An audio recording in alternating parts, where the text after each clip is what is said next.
Well, not long now. What are we? 2 weeks away. Matchroom Boxing, first ever show here in Australia, October 15 in Brisbane. It's going to be great. And there is the big main event, Paro v Jarvis. I've got 50% of that headliner on today. Hey, Paro, g'day. Hey mate, thanks for having me. Look at you, not jet lagged. You just touched down back from Vegas. Yeah, hit the ground running, mate. Haven't felt the jet lag, so blessed with that. And yeah, can't wait to put on a show in 2 weeks' time. Most people get home from Vegas and they're just busted from gambling and just getting on the booze for 2 weeks. And you've been over there just training like a weapon. How's that been? Yeah, exactly. Yeah, it's been unbelievable. I did 13 weeks there in total. So, mate, the prep has been perfect. It's been long. I honestly couldn't have had a better prep. So it's just I can't wait to showcase everything we've been working on and yeah, put it all together in the ring October 15. Why do you choose Vegas as your camp? You've done a couple there. I know it's Yeah, the Mecca, and this is probably going to be your answer. So go me. yeah, yeah, But yeah. why is it Vegas for you? So we got a coach over there named Steve Rowlands, and it's basically just with the sparring.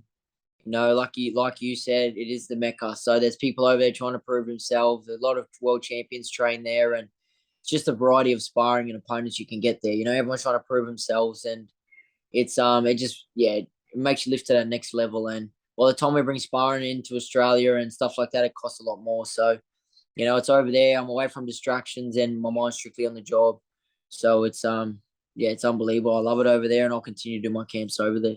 Is it hard to not get sucked into the strip there, or you're hang on a sec, I'm just trying to win a world title here. I should probably be okay. Mate, yeah, it's strictly business. I don't even see the strip. I've done that a few times, been there earlier in my career and had a look around, but strictly business. So that's all I'm there for. I don't even go near the strip.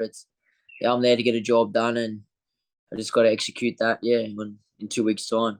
Do you find it training over there somewhat inspiring? Obviously, we did speak on it being the Mecca, but you're also like, even if you were out for the day or something, you've gone past the MGM Grand or Yeah, T-Mobile Arena, or you just see bloody Floyd cruise past in one of his 17 yeah. cars. It's like, that's It's got to amp you up, definitely. right? Oh, for sure. And there's so much history there, like it's the fight capital of the world. So, man, I was lucky enough, Eddie Hearn got me tickets to watch Triple G and Canelo. So it's just, man, it's crazy, and everyone supports it more. There's a lot of support around there, and boxing's huge. Not like and UFC, the fight game's massive there. So it's being amongst it and working in there, it's awesome, and it gives you that extra kick of motivation. So it's unbelievable. I've got nothing but good words to say about the place. And how is it rolling into, say, like a Triple G Canelo fight as someone who's looking to get to that stage in the next year or two, potentially? So how Yeah. you even just seeing that fight week or rolling into T-Mobile there on such a big event, how does it pump you up a bit? Hugely. It's massive. That's the pinnacle. That's where we all aspire to be. And getting to see it firsthand up close was unbelievable. And yeah, like I said, it just kicks you more motivation. It kicks you in the butt a bit more to get there. And it's just it's crazy, man. It was so good to see and witness, and yeah, it just made me more keen for my fight and yeah, get my job done. What are we now? 2 weeks away. Look, Brock Jarvis has been hard at work, just like yourself. So there's going to Uh-huh. be two weapons in here. This is one that I That's think right. Australia thought, look, we never thought to have this, but look, we'll take it. Was it an odd? Definitely. Was surprised at the start, but Yeah. look, it's a good fight. There's one thing definitely we're both undefeated, so we both don't know how to lose, and that makes for an unbelievable fight. So the biggest winners here are the fans of Australian boxing. It's going to be massive. A lot of people say it's a big risk for both of us. We're both young and early in our careers, and we didn't need to do it, but we both love fighting, and it's an opportunity we couldn't pass up with Eddie Hearn and Matchroom coming to Australia. So it's unbelievable to be able to be that headline the first show here and make history in Australia itself. So I'm excited, and I'm sure they are too. And hope they've had a good camp because I definitely have, and it's going to make a hell of a fight. Yeah, and we know Eddie doesn't do things in halves. So not only will it be an amazing night, it'll look amazing. Look, the Looks, Piazza yeah, there. Is that what it is? The Brisbane Piazza, something like yeah, South Bank South Bank. Piazza. Yeah, so the first time they're holding an event there, so it's massive. It's huge and it's an unbelievable stadium, and yeah, man, I'm excited. I really am. A hell of a weekend too. Just the next day, then an undisputed fight. So, look, there's going Yeah, to be yeah, some eyes on the sport in that country at the moment. definitely. What are you expecting from Brock Jarvis this time round? Look, we know how Brock comes to fight. Yeah, obviously they're going to work on things. Well, everyone's always working on things like that. So, look, he comes, he brings pressure, and I feel like that's what he's going to try to do. Jump on me straight away. But look, I'm not a little guy. I've earned my stripes at 140 pounds. So I'm gonna have an answer for everything he brings to the table, I believe. And like everyone says, he's fit, but I'm always fit too. I'm a fighter too. I'm world number one for a reason. I've worked there the hard way. So I'm gonna have an answer for everything he brings to the table. But don't get me wrong, Brock's a good fighter. I've got to respect the kid, and I'm excited to share the ring with him and put on a cracker of a fight. Yeah, he's almost up there with Pacquiao in the divisions. He's been through from Bantam all the way through, and at Uh the huh. at the press conference, he turned up like a bit of a monster. Do you think he's going to have any issue getting to 140? Look, who knows? Hopefully they make weight. There's been things in the past he hasn't made weight. So as long as he makes it 140 pounds and we got a fight, I couldn't give a rat's ass, to be honest, man. I just want to have a fight. I put in this hard work, and yeah, I just can't wait to showcase everything I've been working on and show that there's levels to this, and I'm right at the top. Do you take anything away from his last fight, his essentially his US debut? He got rattled there for a little bit. He came home and won, but there might have been a few chinks in the armor, which I'm sure you've picked up on. Yeah, look, Brock gets wobbled a fair bit in previous fights, but hey, like it is what it is. It's a fight. You're getting punched, and look, it is what it is. It's everyone says you're only as good as your last fight. There's tales of sparring, but no one can win spars and stuff like that. So you're only as good as your last fight. But it shows one thing that he's got heart, and he's going to be there to fight. Brock always shows heart in his fight, so it's going to make for a good fight. You know what I mean? He was out on his feet and to come back and win. So, but then again, I'm going to show that there's levels to this. You know what I mean? I'm not 13-6 recorded opponent. I'm world number one. I've worked my hard way here, so when I hit him, he's going to stay hurt. Yeah. Absolutely. And you did mention that, and that WBO ranking is sitting up there nice and pretty. It's something that is, like you said, a bit of a risk. You don't want to just roll the dice on an opponent who's testing the division for the first time when you've worked Mm-hmm. so hard to get here, right? That's right. Is that feel? Exactly. It's a big risk. A lot of people are saying it's a big risk with no reward, but I love fighting. I haven't fought this year yet, so it's what I do. I love to fight. I'm not scared of no man, so I want to fight. I love it. And then this opportunity, being able to headline Matchroom's first show in Australia, why not?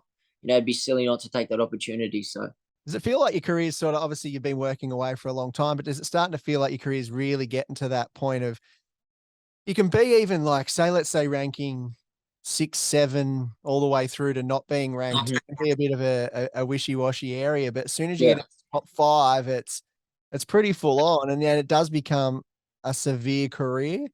Is there a yeah. moment that sort of does change for you with that, where it starts to be like, hang on a sec, this is like dead serious? Look, everything I do full hearted. You know what Yeah. I mean? So my career's been like that from day dot. From when I was fighting in Mansfield Tavern, I've always had that same vision. I give everything 110%. So I always take everything pretty serious, and my record shows. That's why I'm currently undefeated and sitting where I am. You know what I mean? This ain't a game. You can't play boxing. I've taken it serious right from the start. So, but look, the fights get harder, the opponents get harder. You get a lot more recognition, which is a good thing once you're at the top, because there's a lot of things that go unnoticed. But yeah, look, it's all going good, and yeah, I continue. Yeah, looking to continue this journey.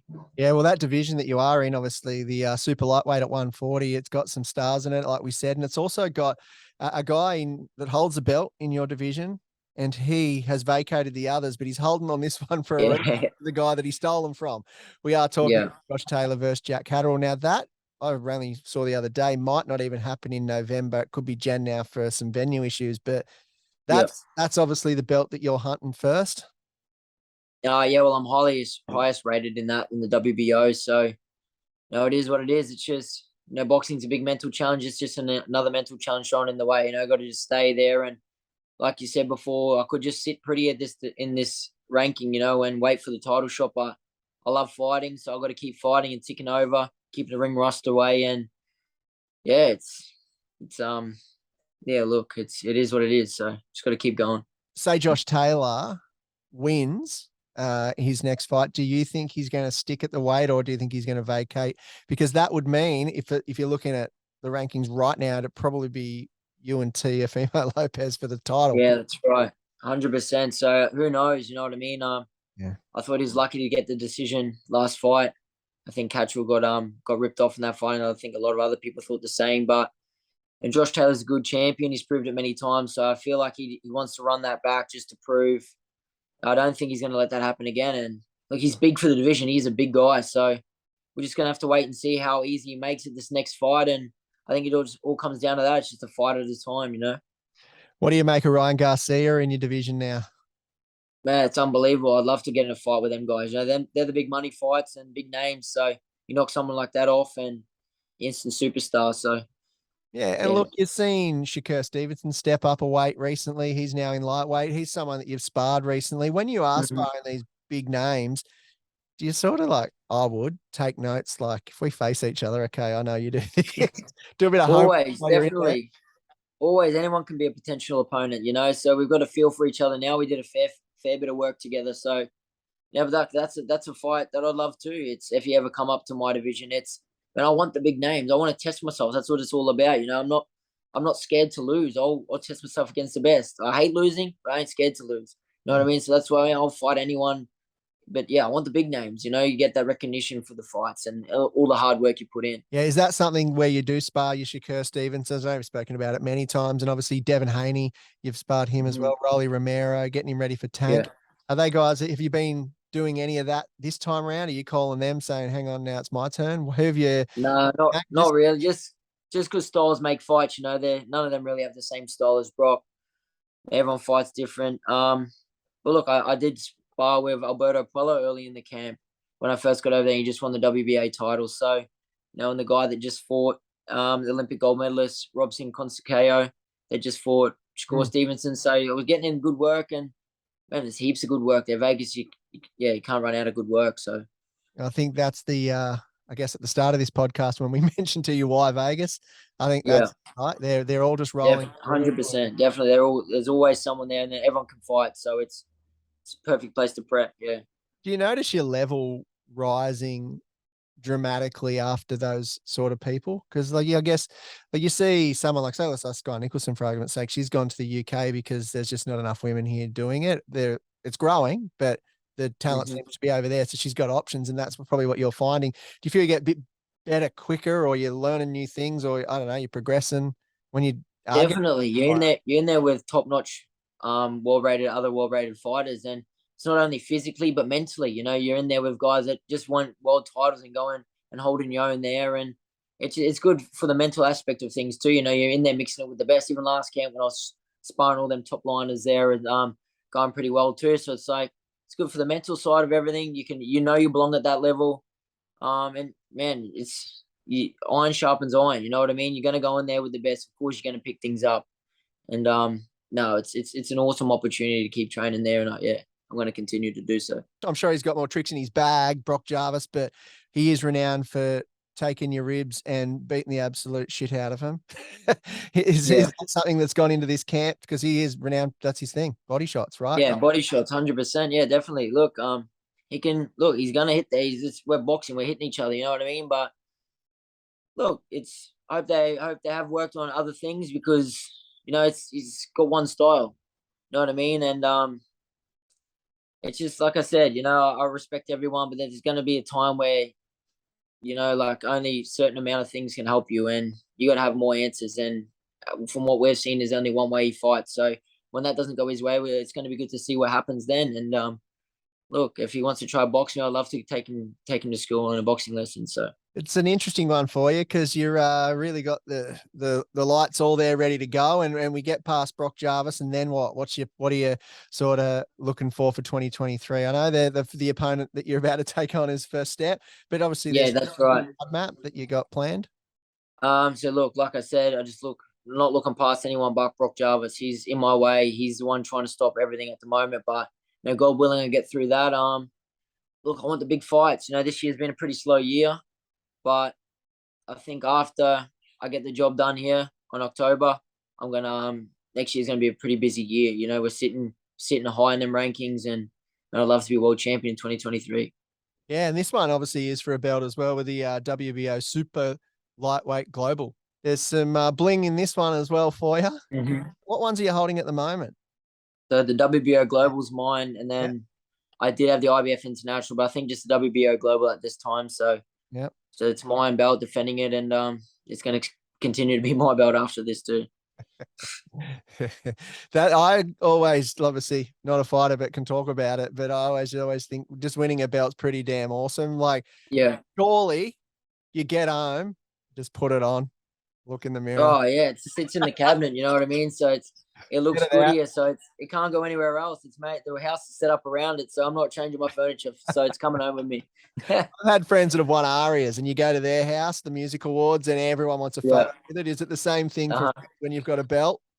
Definitely. Everyone that comes over wants a photo with it. I've got a few here, so it's yeah, it's good though. You know what I mean? It's Yeah. and that's another motivational thing too. You know, like I want to keep them there. I love them. You know what I mean? They're my pride and joy. That's what I love. So no one's coming to take them from me. You know, so it's good.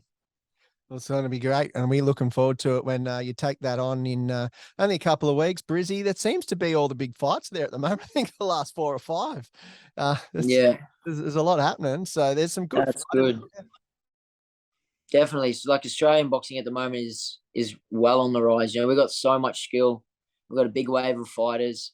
You know, in the international stage, and it's huge. It's exactly where it needs to be. And Eddie Hearn coming to Australia is just that next step. You know, for us and the up and coming generation. So it's exciting times, and yeah, man, it's I can't wait to keep adding to it. Yeah, you've also fought on a which many haven't yet because he's only a couple of fights in, but you have officially been on a Jake Paul undercard. Can you run me through a fight week on a Jake Paul undercard, the circus that is? Yeah, flat out. Like there was media after media with that there. It was awesome to see. You know, it was a big eye opener from fighting from 2,500 people to 25,000 people, and just the exposure he has, man, it's crazy. You know, and I take my hat off to him. He's doing good things, bringing new eyes to the sport.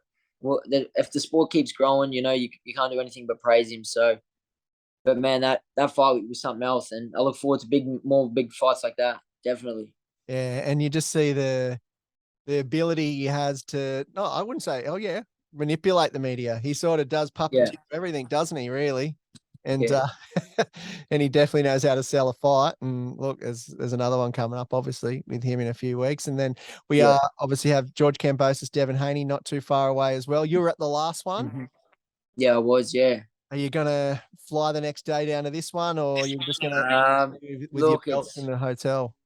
yeah. Look, we'll see how we go. You know, I just got to handle my business first, and I wishing George all the best. I always back every other Aussie. You know, so he's got hard task in front of him. So now wishing him all the best. But look, I'm just gonna handle my business, and I'll probably just sit back on the couch with some food, watching it from home.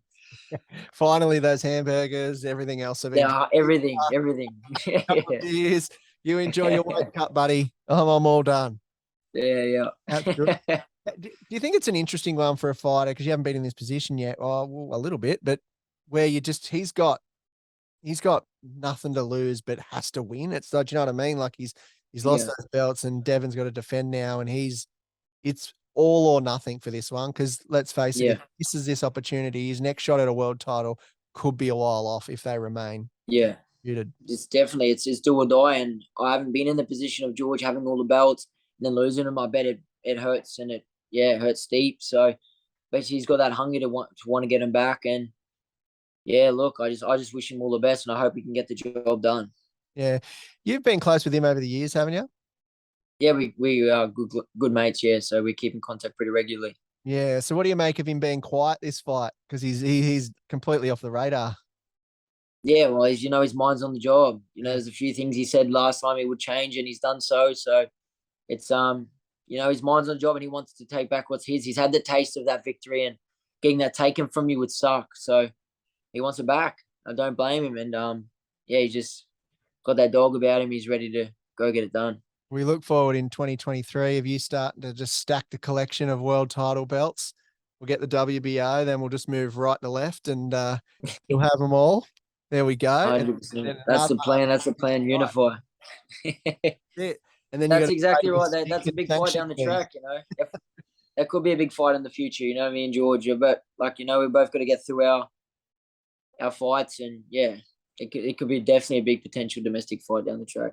Who do you want? Is there anyone out there that you've really always sort of been wanting to pick away? And that could be Ryan Garcia at 140. Could be. Yeah, look, Or they're big names, they're huge names. So of course you want the big names. That's who you want to fight. So anyone like that would be unbelievable. Like there's heaps of big names around my division. So honestly, whoever really, I'm not too fast. Just get me a big name, and then I'll start with one and then start with all of them. could you make I could, lightweight? I could make lightweight. I've talked about this before. I could make lightweight. I make 140 pretty comfy. I eat well. I'm eating like a king still 2 weeks out. So, if the right fight was there, you could probably see me at 135. Yeah, wow. Well, look, the next one's at 140. It's the first time That's for right. Brothers, and then you're just going to roll out of there like a bad seed with your belt. Hold it high. That's the plan. That's the plan. Are we rocking the headband? What's going on for the next We fight? probably will rock the headband. Yeah, we went back. We went away from that last fight, and we got to go back to the headbands. It's me. Well, soon you won't be a prodigy. You'll be. What happens? Yeah, After? we're gonna have to change it. We're gonna change the name soon. Yeah, exactly, champ. There you That's go. good. We love it. Well, here you go. Liam Paro, thanks for hanging out on the Punch podcast. All the best. October 15, Brizzy, go and get it when you roll into town for the first ever Matchroom show. And Exactly. go get it. No, thank you for having me. I appreciate your time, and yeah, I can't wait to do everyone proud.